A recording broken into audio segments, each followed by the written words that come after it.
सर्वप्रथम सर्वांना जय शिवराय। मित्रांनो, मागील बऱ्याच दिवसापासून वारंवार मान्सूनच्या पेरणी संदर्भात आणि दुष्काळी वातावरण संदर्भात बातम्या आणि माझ्याही कमेंट बॉक्समध्ये शेतकऱ्यांच्या कमेंट किंवा ते शेतकरीसुद्धा नसतीलच, कारण की ज्यांना मागील गेल्या वर्षीचे अंदाज माहिती नाही आहेत। मित्रांनो, जे काही अंदाज दिलेत आतापर्यंत त्या अंदाजानुसार तुम्ही सक्रियता पाहिली। अनेक जण नवीन आहेत, त्यांना आपल्या अंदाजाबद्दल माहितीसुद्धा नाही आहे।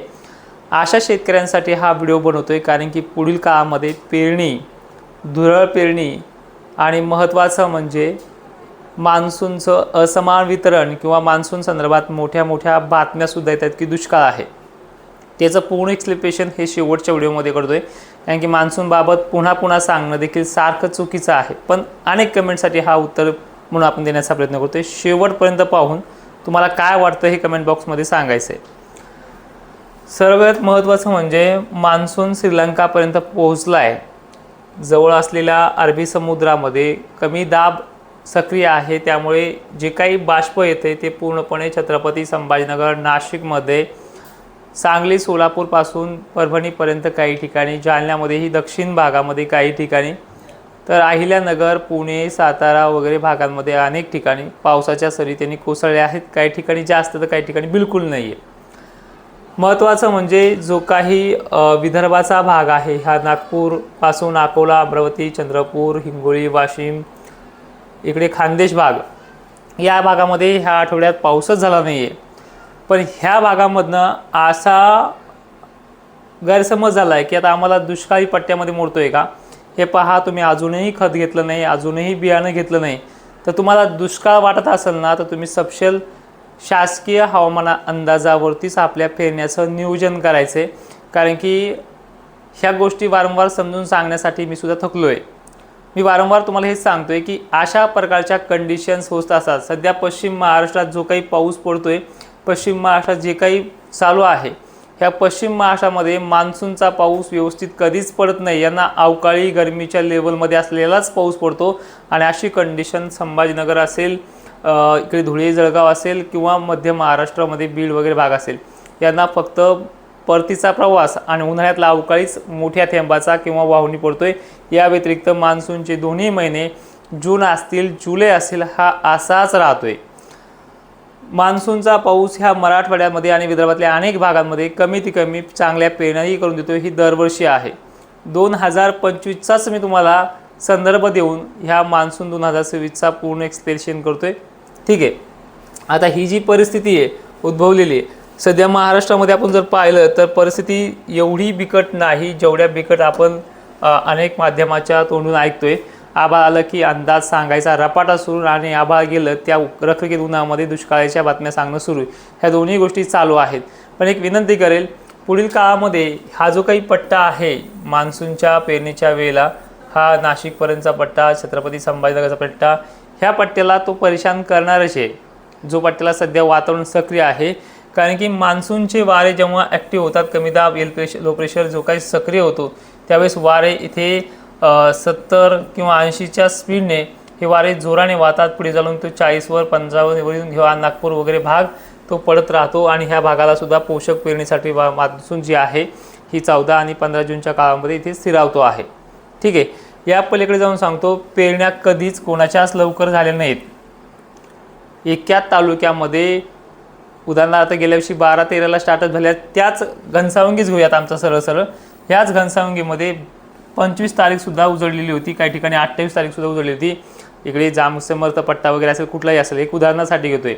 त्यामुळे पेरणी कधीही तुम्हाला मी मागेच सांगितलं की 15-16 पासून स्टार्टअप होणारी पेरणी ही 22पर्यंतही जाऊ शकते, 2 दिवस मागं 23पर्यंत जाऊ शकते। फक्त पेरणी करताना त्याच्या अगोदर पडणाऱ्या पावसावरती घाई करू नये, तो वाफ वगैरे निघून जायचे।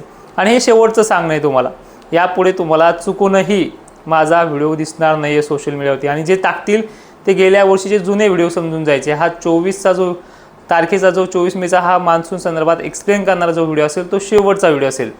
ठीक आहे, कारण की अनेक वेळेस सांगितलं आहे की जर खरंच दुष्काळ असेल ना, शासनाने शेतकऱ्यांचा अगोदर विचार करण्यापेक्षा बियाणं खतं कंपनीचा विचार केला असता की तुम्ही प्रोडक्शन कमी करा, मार्केटमध्ये बियाणं उपलब्ध करून देऊ नका, करोडो रुपयाची उलाढाल करू नका, कारण की पुढे दुष्काळ आहे हे त्या बियाणं कंपनीला शेतकऱ्यांच्या अगोदर हे त्यांनी सांगितलं असतं। आणि ज्यावेळेस करोडो रुपयाची उलाढाल करणारा जो काही कंपनी असेल, कोणतीही कंपनी असू द्या, खत असू द्या, औषध असू द्या, कोणी बी, की ह्या वर्षी खरंच मोठा दुष्काळ आहे तर तुम्ही बियाणं खतं वगैरे मार्केटमध्ये आणूच नका, शेतकरी त्यांच्या पद्धतीनं घरगुती बियाणं वापरून शेती करतील, कारण की यंदा भयानक दुष्काळ आहे असं शासनाने त्यांना निर्देश दिले असे। शासन शेतकऱ्यांपेक्षा त्या लोकांना जास्त धार्जिणे, एवढं तरी तुम्हाला माहिती आहे की शेतकऱ्यांचा कमी विचार करतील आणि कंपन्यांचा जास्त विचार करतील, कारण की कंपन्यांकडून मोठ्या प्रमाणात टॅक्स मिळतो, एवढा तरी विचार ते शेतकऱ्यांच्या बाबतीत निगेटिव्ह असेलच। पण नाही, मार्केटमध्ये बियाणं उपलब्ध आहे, औषध खतं उपलब्ध आहे आणि त्यांना सल्ले देण्याऐवजी शासनाकडून शेतकऱ्यांना सल्ले दिले जातात की पाणी जपून वापरा, अमुक अमुक। बट ठीक आहे, मान्सूनबाबत जर बोलायचं झालं ना तर शासनाकडून 88% पाऊस सांगितलेला आहे आणि आपल्याकडनं सुद्धा जी काही कंडिशन आहे ती 83 सांगितलेली, कारण की आपण गेल्या वर्षी 92 सांगितली होती, या पद्धतीने पडला 10% कमी सांगितली, 10% पाऊस कमी आहे। तर 88% तर गेल्या वर्षी यांचा 106% होता, आता 88%वर आले। मला एक म्हणायचं आहे, गेल्या वर्षीच्या टक्केवारीनुसार 50% तरी पाऊस पडेल ना। गेल्या वर्षी काही काही भागांमध्ये 10 वेळेस पूर आले होते, यावर्षी 5 वेळेस तरी पूर येईल ना, मग कोणती कंडिशन बेकार आहे। बट ठीक आहे, हे झालंच त्यांच्या टक्केवारीनुसार। मग सायंटिफिकली निसर्गाच्या IMDच्या असेल किंवा ECMW असेल, GFS असेल, कॅन्सिप असेल, CNG असे अनेक मॉडेल आहेत, HHRR असेल, या सगळ्या मॉडेलच्या निर्देशांना सांगतोय अल्निनो ह्या वर्षी आहे। पण अल्निनो कोणत्या वर्षी नव्हता, 2023ला होता, तुमच्या पेरण्या झाल्या होत्या, 24लाही काही प्रमाणात होता, पण शेवटी परतीच्या पावसाने चांगला धमाका घातला। त्यावेळेसही अल्निनोचा प्रभाव 2024मध्ये राहिलेला होता, म्हणजे 23 आणि 24ला सुद्धा, त्या अगोदर 15ला बी आलता। मग मला एक म्हणायचं आहे, 15 पासून ते आत्ताच्या 25 पर्यंत, ठीक आहे 26 अजून बघायचं आहे की किती वर्ष दुष्काळासारखे पडले। ज्या वातावरणामध्ये दुष्काळाची भूमिका स्पष्ट केली जाते त्याचा संदर्भही मागच्या सालाप्रमाणे दिला तर शेतकऱ्यांना त्याचे नियोजन करावं लागते। तर ह्या वर्षीची कंडिशन माझ्या मते सरळ 24 सारखी आहे, पुढे चालून परतीच्या पावसासुद्धा वाहणी वगैरे पाऊस होणार आहेत। धुरळ पेरणीचा विषय तर घेतच नाही ह्या व्हिडिओमध्ये, कारण की नकोच एखाद्याने आपल्या भरोशावर लागवड करायची आणि ती नुकसानामध्ये जायचे। पण विनंती अशी आहे की तुम्ही जर मी म्हटलं की बाबा तुम्ही ह्या वर्षी पेरणीच करू नका, तुम्ही थांबणार आहात का हे कमेंटमध्ये सांगा। बियाणं तर घेणं चालू आहे, खतासाठी मरमरही चालू आहे आपली, पण एक थोडक्यात सांगेल की पावसाळा जूनमध्येही चांगला आहे, जुलैमध्येही चांगला आहे, जो दरवर्षी पडतो। गेल्या वर्षी सारखं तर साम्यता ह्या वर्षी 2 महिने तर आहेच, पुढे एखादा खंड आहे तो मी 5 मार्चच्या व्हिडिओमध्ये पण दिला आहे, वाटल्यास त्याची लिंक कमेंट बॉक्समध्येही पिन करतो। त्यानंतर परतीचा पाऊस मोठा आहे, थोड्या दिवसासाठी आहे, एक 20-25 दिवस चालेल, पण चांगला आहे। आणि अजूनही तुम्हाला याबाबत काय समजून घ्यायचं आहे ते कमेंटमध्ये निवांत करा। पण एक विनंती आहे की पुन्हा मान्सून कसा आहे काय आहे विचारू देऊ नका, कारण की मान्सून थोडक्यामध्ये सांगायचं झालं तर मान्सून ठीकठाक आहे।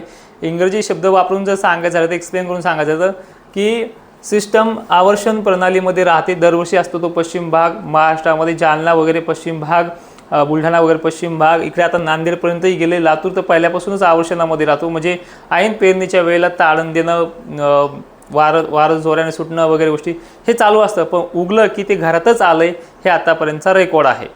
आणि सगळ्यात महत्त्वाचं ह्या 2-3 गोष्टी सांगायचं झालं तर ठीक आहे, जर माझ्याच तोंडून तुम्हाला बळच काढायचं की यंदा दुष्काळ आहे तर समजा, मी तर म्हणतच नाही दुष्काळ, तर मी माझा निर्णय ठामच आहे, दुष्काळच नाही। 2024 इतका तरी चांगला पडणार आहे, 25 सारखा तर पडणारच नाही अजून 5 वर्ष पण आहे। पण दुष्काळ म्हणून तुम्हाला ऐकायचं असलं तर ठीक आहे, मी म्हणतो दुष्काळ आहे, मग शासकीय हवामान तज्ज्ञाचे अंदाज पाहून तुम्ही एवढा महिना पेरणीच करून दाखवा, किंवा इतर कोणी सांगत आहे पेरणी करून दाखवा, हीच भानगड येईल। दुष्काळ आहे तर मग खताची उपलब्धता कशाला पाहिजे, बियाण्याचं मार्केटमध्ये आगमन कशाला पाहिजे, आणि आपण आपण घेतलंच नाही त्यांचं नुकसान होईल, घेऊच नका ना। दुष्काळ आहे तर पेरणी आपल्याला करायची, नुकसान झालं तर आमच्या माथी लावायचे, हे सगळ्या गोष्टी सोडून द्या। आणि जे काही एक्सप्लेन करत आलेले त्या एक्सप्लेननुसार तुमच्या पेरण्या होत असेल तर ठीक, अन्यथा आपल्या ॲप्लिकेशनच्या माध्यमातून जे काही मोजके शेतकरी आहेत त्यांना एक्सप्लेन करणं चालू राहील। आणि मान्सून संदर्भात हा शेवटचा व्हिडिओ राहील। जय शिवराय।